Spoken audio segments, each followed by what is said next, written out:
Cancer is far more common than people realize. About 40% of us will be diagnosed with cancer at some point in our lifetime. And on one hand, a lot of the risk is just genetics and bad luck. But on the other hand, studies show that up to 40% of cancers in women and 57% of cancers in men may be preventable. Now, what does that mean? Well, you can't change your genetics, but you can influence how your genes behave. And one of the strongest levers you can pull to lower your risk of cancer is the foods that you eat or don't eat every day. Because cancer is not just a genetic disease, it's also a metabolic disease and an inflammatory disease, and in many ways it's environmental. So the conditions inside your body matter, your hormones and your level of inflammation and what kind of fuels your cells are exposed to. And this is the part that often gets missed. Even foods that seem normal or even healthy can push your body towards the exact conditions that cancer cells thrive in. So in this video, I want to walk you through specific foods that shape this internal environment. And I want to break down the science behind how they support or slow down cancer growth. And I'll give you a simple framework to help you shift things in the right direction. One that makes it much more difficult for cancer cells to take hold and grow in the first place. And along the way, we'll take a closer look at red meat and how you should approach it. Because it's one of the most debated foods in the space, and the data there is far more nuanced than headlines make it seem. And if you're new to this channel, I'm Dr. Leonid Kim. I'm a double board certified physician, and on this channel, I go over the most up-to-date and evidence-based information on topics of weight loss, metabolic health, longevity. Let's get into it. So let's start with one of the most underestimated drivers of cancer risk, and that is sugar-sweetened beverages. And this one is tricky. Everyone knows about sodas, but then there's energy drinks, and there's juices, and sweetened coffee and boba teas. These drinks deliver massive amounts of sugar into the bloodstream almost instantly. And we have large population studies that show that every additional 8-ounce drink of 100% fruit juice per day, so just one small glass, is associated with a 17% increase in breast cancer risk and a 10% increase in colorectal cancer risk and a whopping 30% increased risk in the cancers of the biliary tract. So that refers to cancers of the gallbladder and the bile ducts, the small tubes that connect the liver to the intestines. And sugary drinks have also been linked to cancer of the liver and the pancreas, oral cavity, and prostate. Now, these studies show associations, so not proof of causation. But if you look at what's happening biologically, this lines up pretty well. And it starts with something called the Warburg effect. So most healthy cells generate energy very efficiently. They use oxygen to slowly extract large amounts of energy from nutrients. But cancer cells often behave very differently. Many of them switch to a faster metabolic pathway where they just burn through glucose extremely rapidly, even when there's oxygen available. And this process is called aerobic glycolysis. So think of it like an engine stuck at a full throttle. Cancer cells are constantly demanding fuel so they can divide and grow, and their preferred fuel is glucose. And there's another layer to this. When we consume large amounts of sugar, our body releases hormones like insulin and IGF-1. So these hormones regulate blood sugar, but they act as growth signals. They tell cells to grow and divide and store energy. And many cancer cells have far more insulin receptors than normal cells. In fact, some breast cancer cells actually have 6 to 10 times more insulin receptors than normal healthy cells, which means they respond much more strongly to insulin signaling. So when insulin levels remain chronically elevated, so we would call this hyperinsulinemia, the body is essentially bathing cells in growth signals. And if abnormal cells are present, well, those signals can accelerate their growth. This is why liquid sugar is especially concerning. It delivers large glucose loads without fiber, without satiety, and without slowing down absorption. So it's one of the fastest ways to push the body into that cancer-promoting metabolic environment. And there's also another issue that we have to worry about when it comes to sweet beverages, especially fruit juices, and that is inorganic arsenic exposure. So arsenic is classified as a group 1 carcinogen. It can damage DNA and it can disrupt gene regulation. And arsenic has been linked to lung cancer and bladder cancer and some skin cancers. And the American Cancer Society Society specifically lists fruit juice, and especially apple juice, among foods to avoid consuming excessively due to possible arsenic contamination. And other foods that we have to worry about when it comes to arsenic would be rice or rice products. So just from the arsenic contamination standpoint, white rice is usually lower in arsenic than brown rice. And there are simple ways to reduce exposure even further. One trick is to soak rice in water overnight and rinse it thoroughly before cooking. So if rice, especially white rice, is a regular part of your diet, those simple steps can meaningfully reduce that arsenic exposure. But sugary beverages are really just one part of a much larger pattern. And that pattern is the rise of ultra-processed foods. So these foods are heavily industrialized. They're made mostly from refined ingredients rather than whole foods.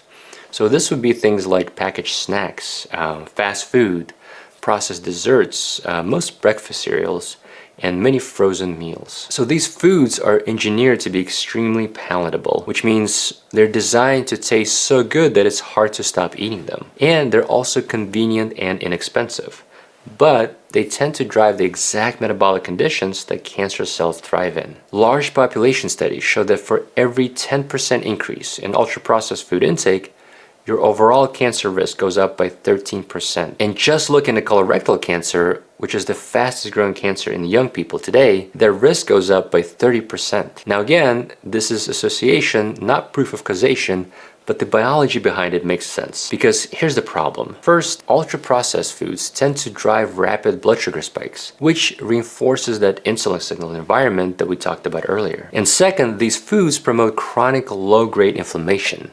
And that can weaken your immune system, which is the first line defense that we have against abnormal cancer cells. And third, these foods can disrupt the gut microbiome. So many ultra-processed foods contain additives like emulsifiers that improve texture and they improve shelf life, but these compounds can damage the intestinal barrier and promote inflammation and worsen your gut health. And then we're running into the whole food displacement paradigm. The more ultra-processed foods that we eat, the less room there are for protective whole foods. So we end up getting less fiber and fewer phytochemicals and fewer vitamins and minerals, all of which are important for immune cells to function properly and to protect us against cancer. So the problem is not just one ingredient, it's the overall dietary environment. Now another food category that we have to discuss is heavily salted or pickled foods. So certain preserved foods, especially those high in salt, have been linked to increased risk of stomach cancer. High salt concentrations can damage the lining of the stomach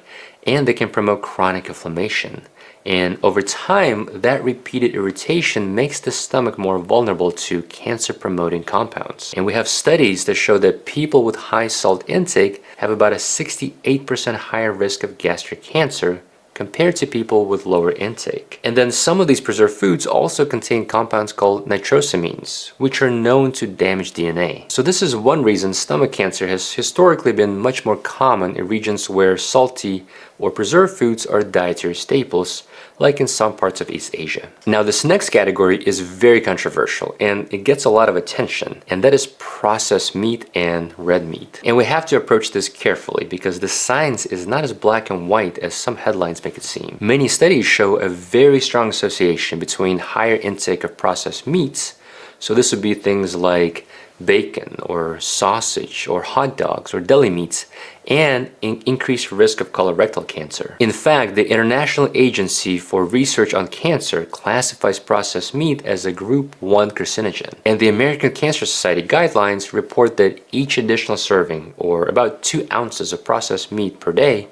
increases the risk of developing colorectal cancer by about 23%. And processed meats have also been linked to higher risk of other cancers, including breast cancer and lung, esophagus, and prostate cancers. Now, before we go deeper into this, there's an important distinction that we have to make, because processed meat and red meat are often lumped together, but the data is very different for each one, and we should not approach them the same way. A recent review published last year pointed out that processed meats consistently show more harmful effects compared to unprocessed red meats. So that already tells us something important. It suggests that processing and preparation may matter just as much as the food itself. Now, when it comes to processed meats, the mechanisms are fairly clear. These foods often contain nitrites and nitrates, which are used for curing and preservation, and they add flavor. When these compounds enter the acidic environment of the stomach, they can form nitrosamines like NDMA, and these are known carcinogens that can damage DNA. And DNA damage is one of the first steps in cancer development. Now, with unprocessed red meat, the picture is more nuanced. There's still observational data that shows associations with certain cancers, especially colorectal cancer, but the link is weaker. That's why it's classified as a group 2A carcinogen, meaning there's limited direct human evidence, but strong biological plausibility. And this is where it gets controversial. A 2019 review published in the Annals of Internal Medicine concluded that reducing meat intake had only small effects with low certainty evidence and suggested that people continue their current intake. But the following year, the American Cancer Society actually responded to the paper. They pointed out that that review focused heavily on randomized control trials and placed less weight on observational studies. And this is where the debate really comes from, because nutritional research is not straightforward. So real quick, broadly, there are two main types of studies. There's randomized control trials, and then there's observational studies. With randomized control trials, you control what people eat and isolate just one variable. And that gives you stronger cause and effect data. But for cancer, this is very hard to do because cancer takes years, maybe even decades to develop. So you would need to control people's diets for 10, 20, even 30 years with perfect adherence. And realistically, that's just not possible. So this is where observational studies come in. They follow large groups of people over long periods of time, sometimes hundreds of thousands of people for decades, and then they look at patterns. For example, people who eat more red meat have higher rates of colorectal cancer.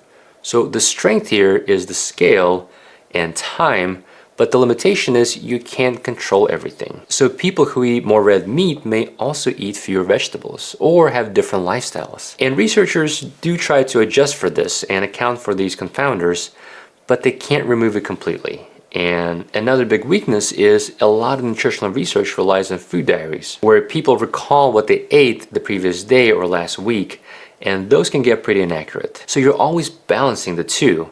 Randomized control trials on one hand give you stronger cause and effect, but in shorter timelines and less realistic data that you may not be able to generalize to large populations. On the flip side, observational studies give you long-term real-world data, but more uncertainty and more bias. So this is why you see debates like this, because depending on how you weigh the evidence, you can come to very different conclusions. And with something as nuanced as cancer, we have to look at both types of studies and make the best prediction based on the totality of the available evidence. Is there a link between unprocessed red meat and cancer?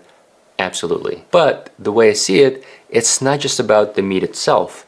It's also about what's missing from the diet. Because if you eat more of one thing, you often eat less of something else.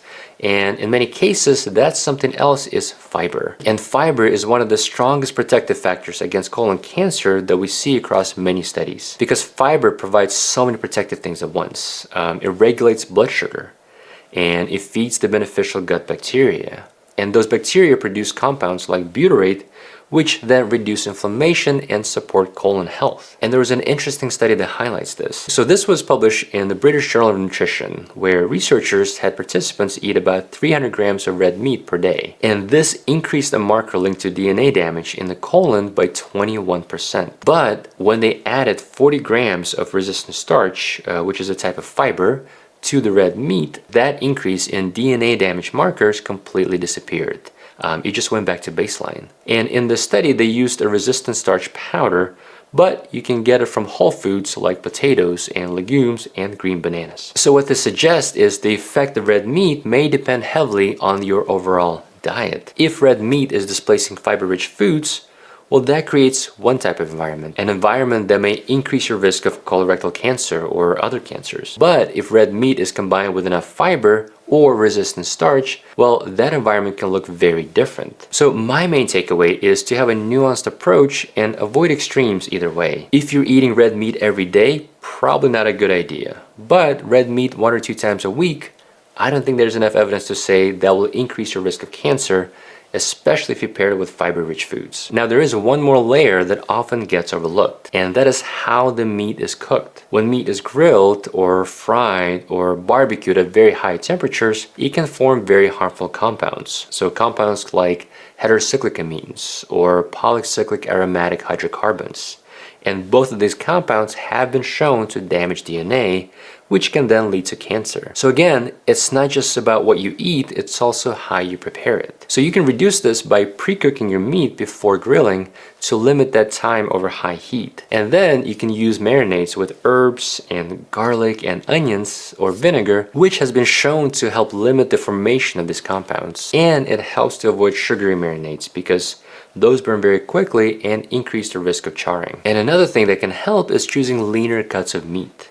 Less fat means less dripping and less smoke and fewer of those harmful compounds getting back onto the meat. Alright, I hope this is helpful. Stay healthy, and I'll see you in the next one.